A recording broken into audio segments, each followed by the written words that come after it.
Good evening, everybody. My name is Lucas Welsh. I'm happy to be here this evening representing Gabriel Dumont Institute with one of their live concerts that they've been doing the last couple of weeks. And I'm really honored to be among some of the fine Métis musicians that they are, being the ambassadors for in our country. My name is Lucas Welsh, and this evening you're going to get a little bit of everything that I have to offer musically. You're going to hear some fiddle, you're going to hear some guitar, some singing, maybe even a little mandolin playing throughout the evening. And some of the stuff, you may have heard before. Some of it you may have heard, but maybe not in the way that you remember. And the beauty of music is that it's an evolving thing and everything is always changing. So the tune that you just heard there was a little version of Big John McNeil, a little bit of a twist, if you will. Some stuff that I've been working on, with some technology that's out there today, I have the ability to use these looping effects. And that really does give me the ability to be a kind of a one-man show, if you will. And not that I wouldn't love to have a host of musicians alongside me, but it's a little bit out of the question right now. So we're going to switch things up. I'm going to put my fiddle down, if I can remember where it goes. And I'm going to play you a tune here that I wrote for my lovely wife before she was my wife. Not so many years ago, I guess, but it keeps getting more every year. And my wife and I met through music.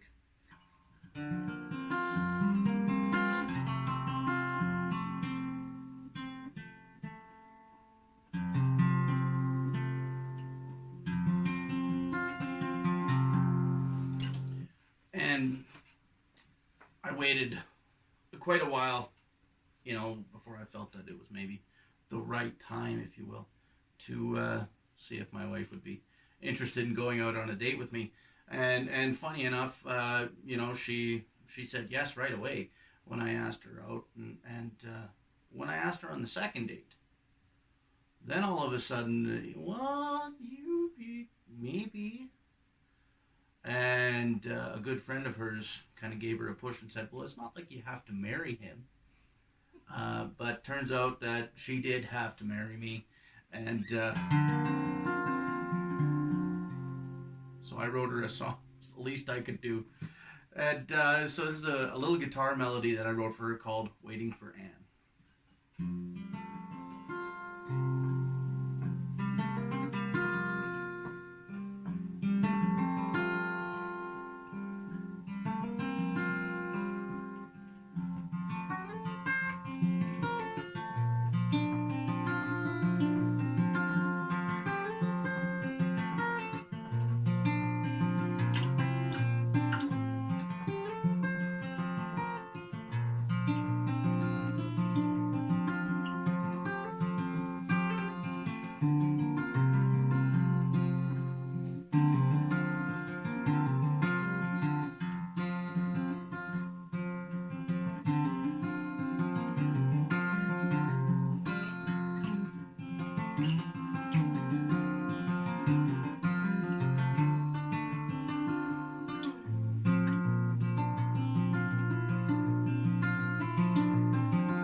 you have it.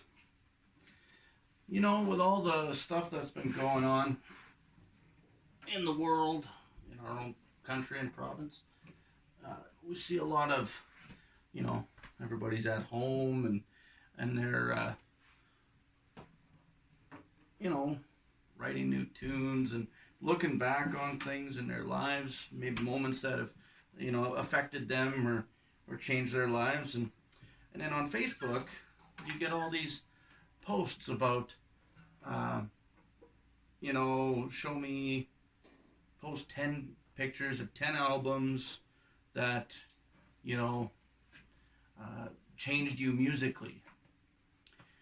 And a lot of them say, oh, you know, no explanations or no nothing like that. So I changed it up a little bit recently, and I'm in the process of doing a 10 days, 10 albums, but I'm giving some explanations and some reasons behind why I feel that they were so moving for me.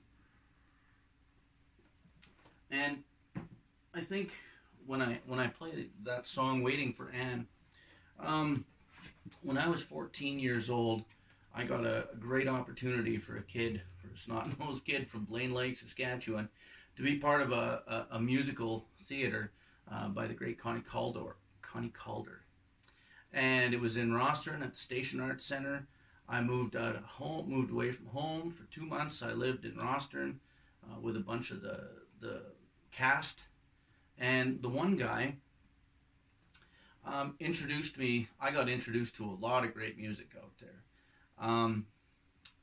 But Kimball Siebert introduced me to a guy by the name of Phil Kagi, however you might want to say it. And he was this amazing fingerstyle guitarist. And man, it just opened my eyes up to this, you know, world of, well, the guitar, which is usually tuned in a regular tuning, well, we can change that. We can change the tuning of the guitar, and it becomes this whole different instrument. And so, for those of you that play guitar, you'll notice that when I played Waiting for Anne, it was in what we call a drop D tuning. It was an open D tuning. And so now I'm back to your regular guitar tuning, which is not in tune at all.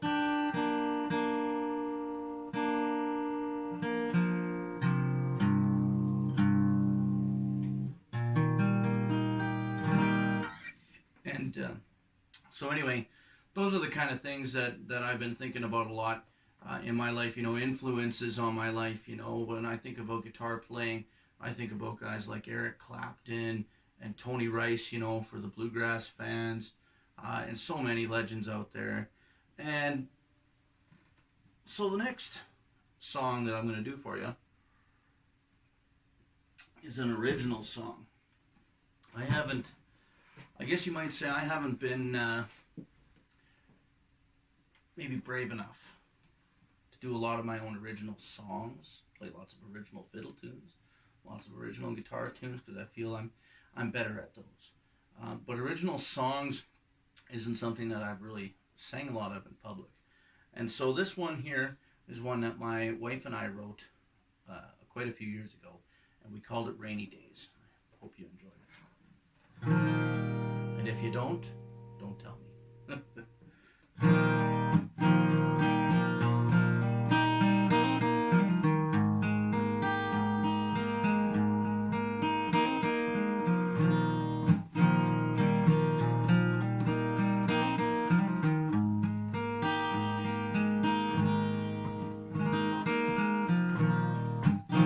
I've been saving up for a rainy day. So baby, let's get dressed, go all out today. A fancy meal at your favorite place.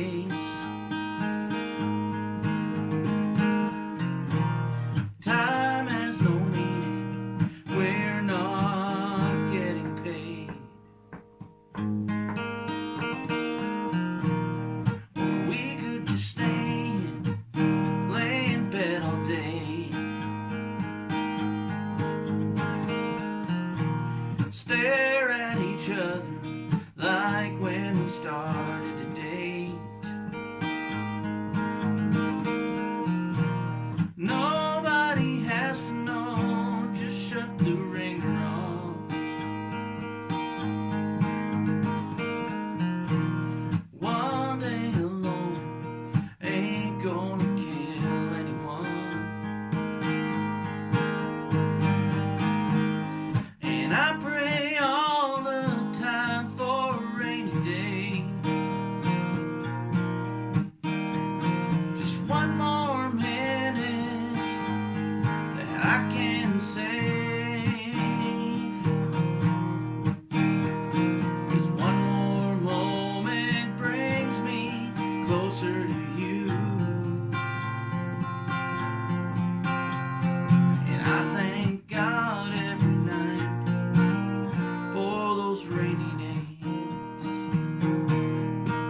shouldn't matter what the world will say. We're only here for a rainy day. And I pray all the time for a rainy day. Just one more minute that I can save. 'Cause one more moment brings me closer to you. And I thank God every night, and I pray real hard each time. And I thank God every night for those rainy days.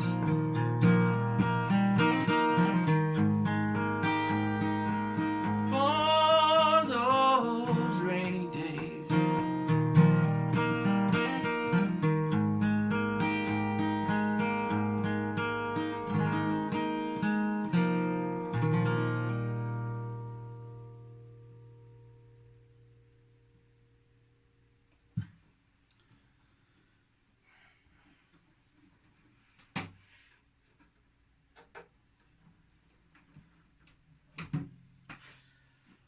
So along the way, I developed a sore throat. So nothing that a little bit of nice hot ginger tea can't fix. But I used to teach, there was this great fiddle camp. And, you know, it's another part of my musical journey that really molded me into the player that I am today. You know, I had another Facebook post about the Emma Lake Fiddle Camp and how many people that camp affected and changed over the years. How many musicians, like top-notch musicians, came out of that camp over the years. I can't even begin to count. I don't know them all. I know quite a few of them. But there's been lots of camps come up over the years that have been wonderful camps. And one of them I was fortunate enough to teach at for quite a few years, and was the Tufnell Fiddle Camp. For any of you that have ever been on Highway 16 towards Yorkton, you might notice a great big fiddle standing up, and that's right next to Tufnell. A little wide spot in the road, but man, I tell you, that community could come together and put on a heck of a good fiddle camp. And so I had this great crew of advanced students that I was teaching, and I just literally couldn't get enough stuff into them. I was like running out of ideas of what to teach them. I needed something to stump them. And so I decided to quickly write a little swingy kind of a tune. And it quickly became a favorite of mine on the mandolin. I wrote it on the fiddle and taught it to them on the fiddle, but it quickly became a real favorite of mine to play on the mandolin. And so here's one. And Hank and Lorene, if you're watching, this one I'm going to send out to you guys there. This is called the Tufnell Blues.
I'll just pretend you're clapping right now.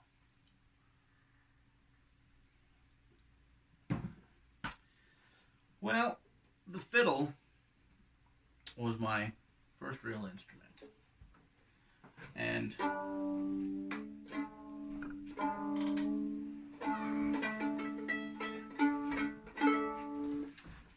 I don't know why I decided, I was talking with my mom recently, and she said, yeah, just out of the blue, Mom, I want to learn how to play fiddle. Mom said, well, you find yourself a teacher and I'll get you a fiddle. So sure enough, the next day I came home and I said, Mom, I found a teacher. One of the girls in high school was playing violin, classical violin, which is a far step away from fiddle music. But for some reason, I was drawn to the fiddle. I was always been drawn to the fiddle, and I think it's part of my past, my history, and where I come from as a person, and there is fiddle players back in the family. The whole family was always musical, I've got mom and dad both. Dad played guitar and sang, mom sang, played a little piano. My two sisters played piano and sing, my two brothers played guitar and sing.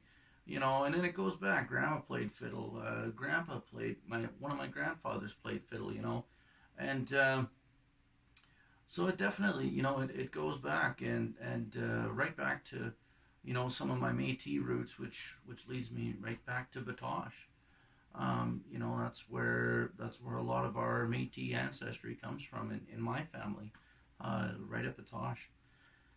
And so to be part of, things like this that the Gabriel Dumont Institute are doing, it's really, this is for me, it feels a lot like coming full circle in my musical career, and giving back and being able to, represent my Métis heritage, through the music that I make, and it might always not be, your traditional, typical Métis fiddle, I'm not going to play the Red River Jig for you tonight, but there's it's still part of who I am, and part of the spirit that influences the music that I make.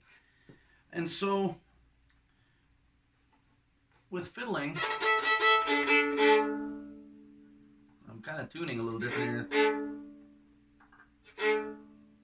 or I'm trying to tune differently here.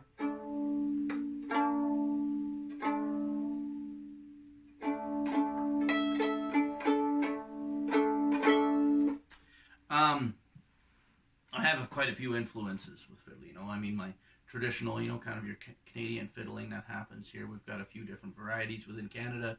A bluegrass fan has been a big inspiration for me from an early age, bluegrass music. And so I wrote a fiddle tune years ago, and it's kind of got a little bit of a tuning going, where I raise one string a little bit. And that gives this drone effect throughout the whole song. And that you'll find that in a lot of Métis music where the fiddle players are cross-tuned, and that helps them, fill the sound out a little bit, if you will, because there wasn't always access to a piano player or a guitar player.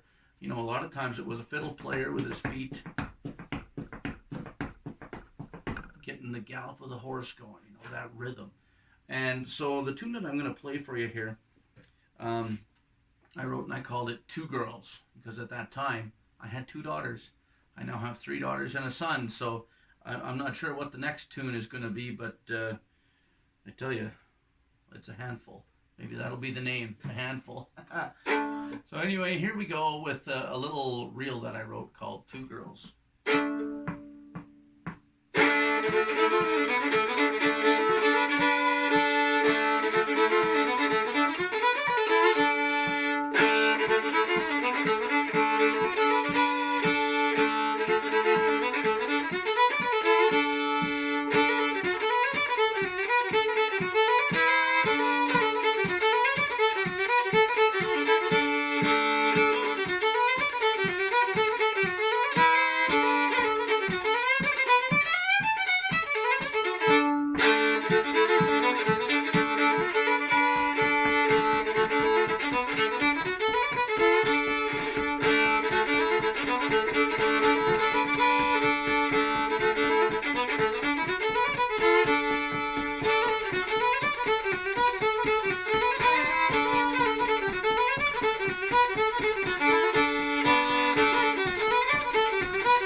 right.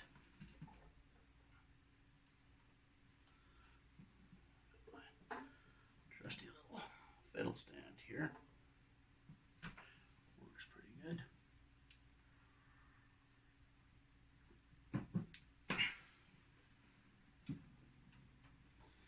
Well,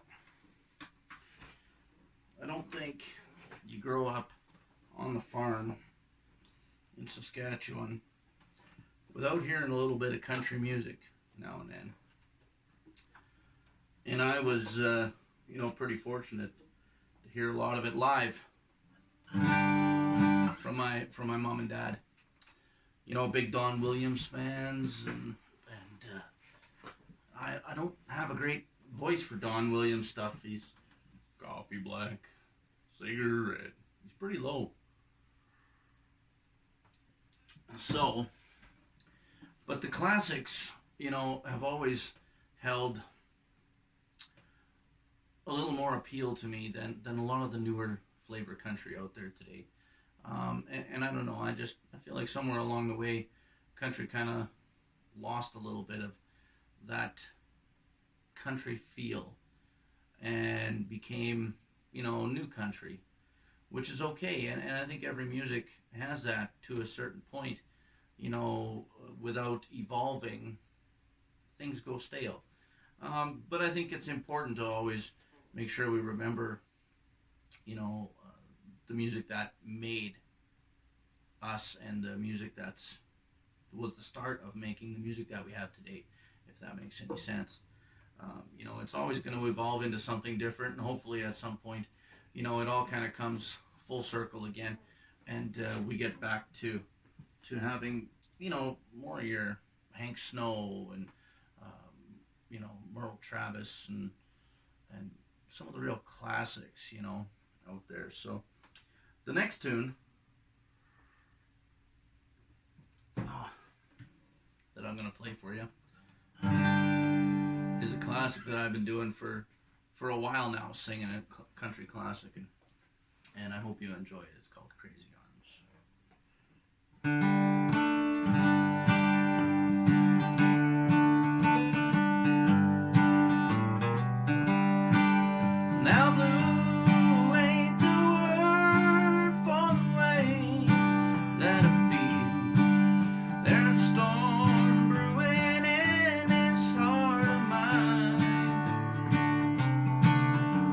Ain't no crazy dream, I know that it's real.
Well, it wasn't much of a jam session growing up if you didn't play, some of the real old standard picking tunes that were out there. And my dad, dad wasn't a very good picker as far as that goes.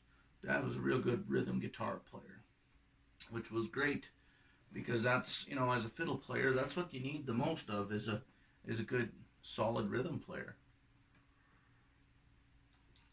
And as a kid, we'd get to go out and I remember lots of jam sessions happening. Those were the days when you could still go and there were dances happening in the small towns. Friday night, Saturday night, there was a dance happening. If not every other week, at least every month, there was something going on. And I got to play a lot of those dances with the old boys, and I got to learn a lot of tunes. And the one old guy in particular, his name was Leo, and he kind of took me under his wing at a fairly young age. And his brother was a fairly renowned guitar builder. And so, it was always great going over there. He had this fantastic collection of instruments. And we'd sit there and tune them up, and we'd play bluegrass, and we'd listen to, PBS video recordings that somebody had given him of some bluegrass players. And he gave me a tape of his brother playing. And his brother, this is like back in the 60s, he would, people would call him and request a bunch of tunes that they wanted him to play. And he'd get a couple of his buddies together. They'd sit in the living room on a Sunday afternoon and they would record these tunes.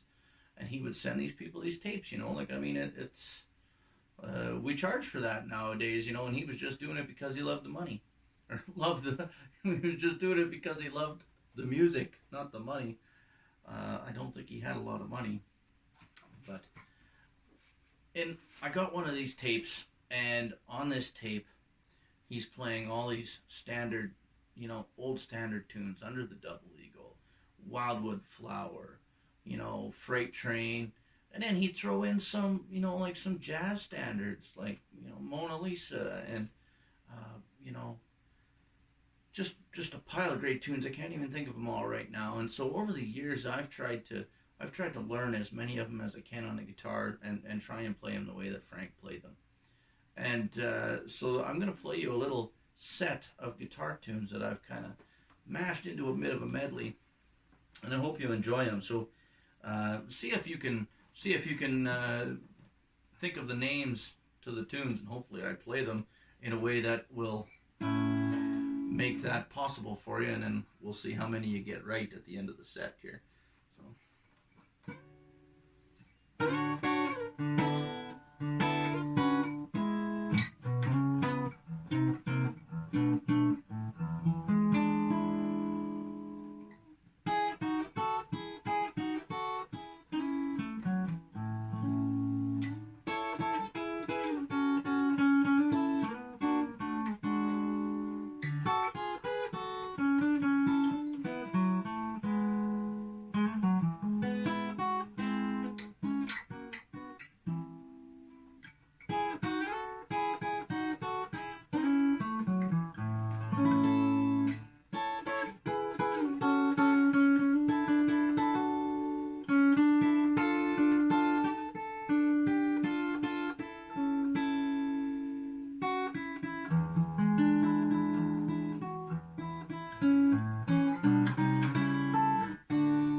wish I would have played that a little bit better for you all, but I guess that's the beauty of a live event, is that it's live.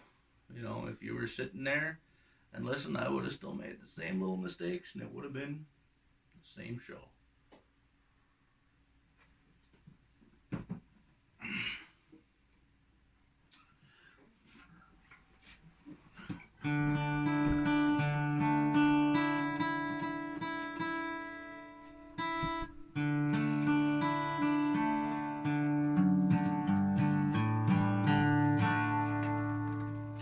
We got a couple more tunes for you here, and the next one I'm going to do is another singing song, and people started liking when I sing. Not that many years ago. There was a time when many people didn't really like me singing.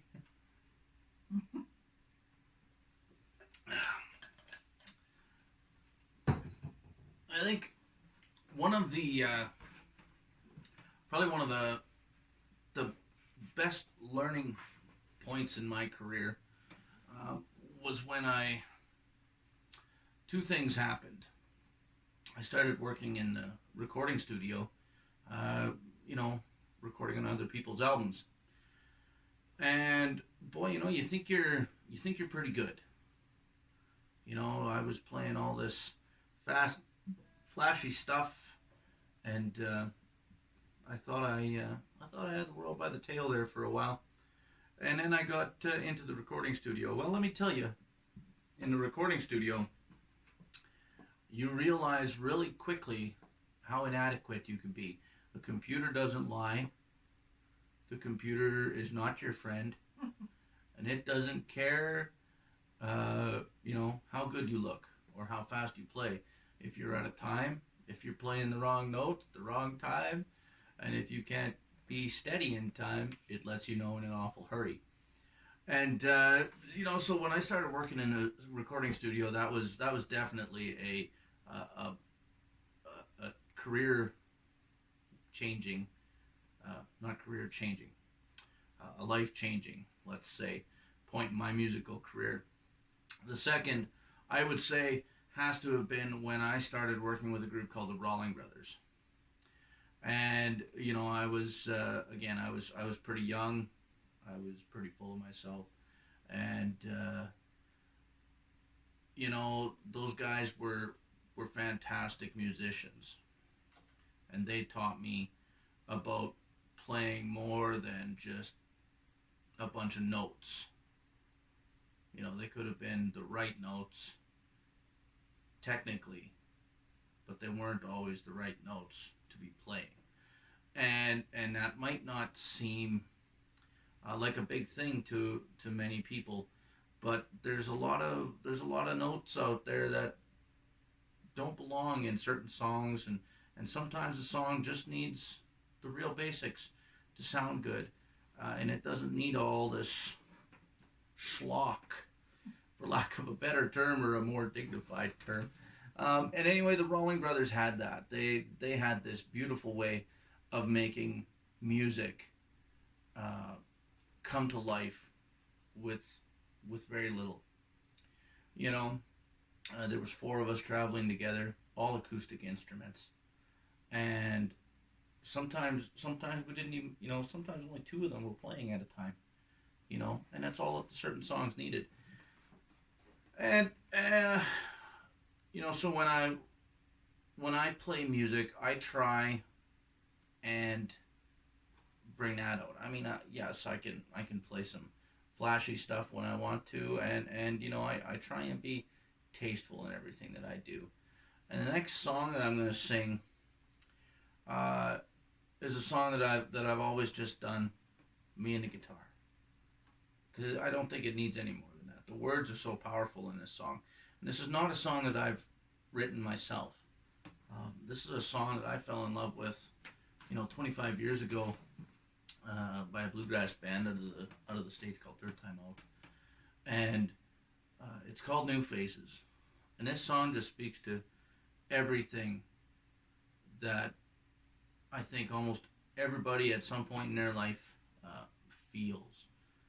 And I'm not going to say any more about the song. I'm going to let the words kind of speak for themselves. But, feel free, just sit there, close your eyes, let the words take you where the song is meant to go. And I hope you enjoy it. It's called New Faces. I'm going to have a sip of tea because my voice is croaky here.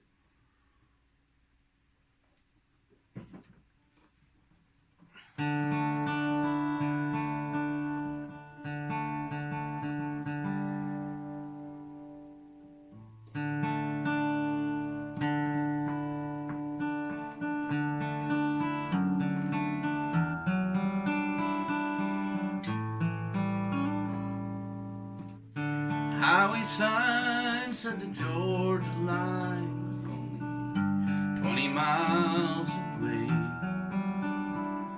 I thought I'd take a detour, see the old home place. I could have found my way back with my eyes closed and in the dark.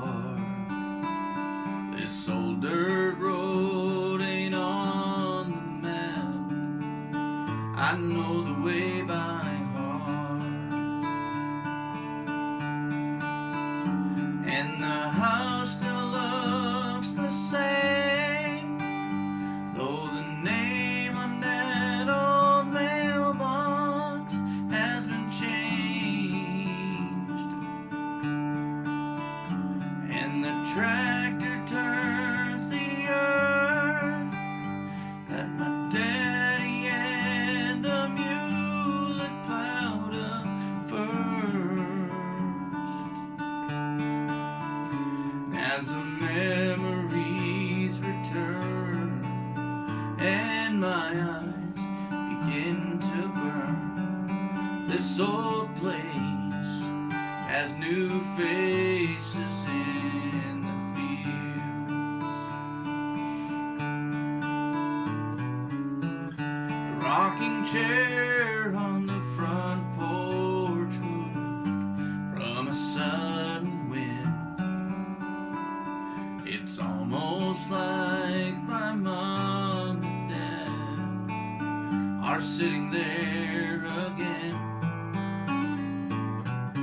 I hear my brother calling me from his favorite climbing tree, but I'm just hearing echoes of how things used to be.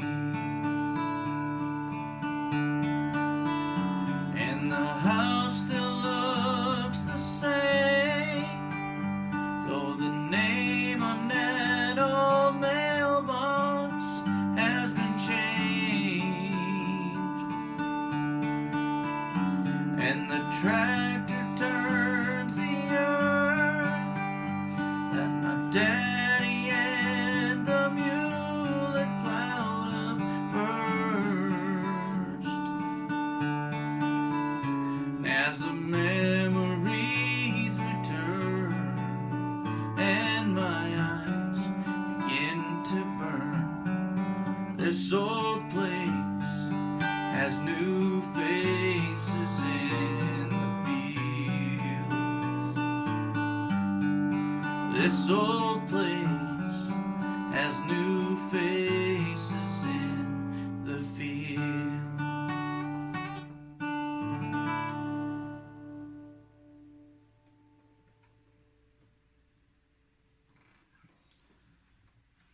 There. See what I mean when I say, like the words in that song. I don't know, for me, those words are very powerful. They just speak to everything that I feel that I am. Back home, there is, the roads are pretty good. But I'll never forget, there's a tree back home on a trail. And our place kind of borders a historic part. Where I grew up was right on the in the Moon Hills district, they call it. And Mom and Dad's house is like 30 yards from where the Moon Hills post office used to be.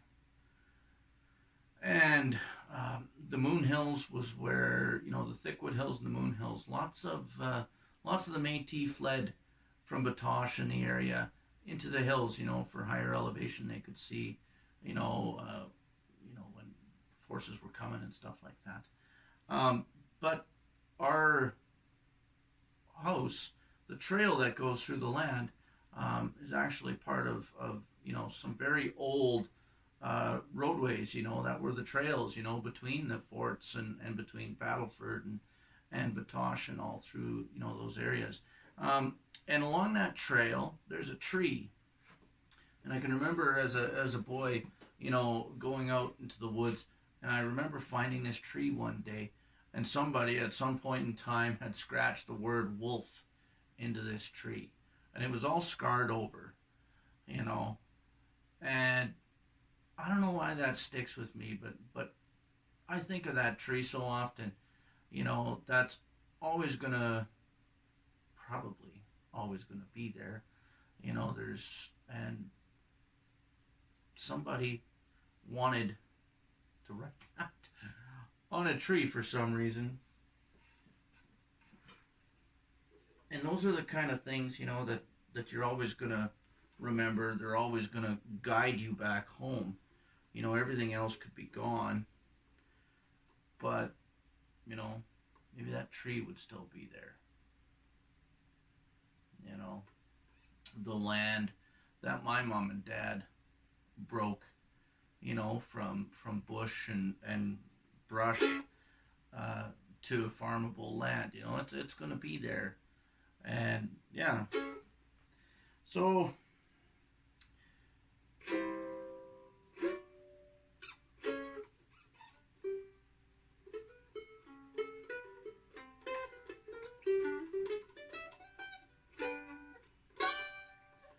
So I wrote a little mandolin ditty. I got roped into a bit of a challenge. Well, I'm not sure if I got roped or I might have done the challenging. It's hard to say. But some good friends of mine, Will Ballantyne and Daryl Amundsen, answered the call for this challenge. And we've been challenging each other over the last couple months here to write mandolin tunes and put them up online for people to hear. So I wrote this one, and it's called Mandolin Solitude. And I hope you enjoy it.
of a nifty little doo-ditty there.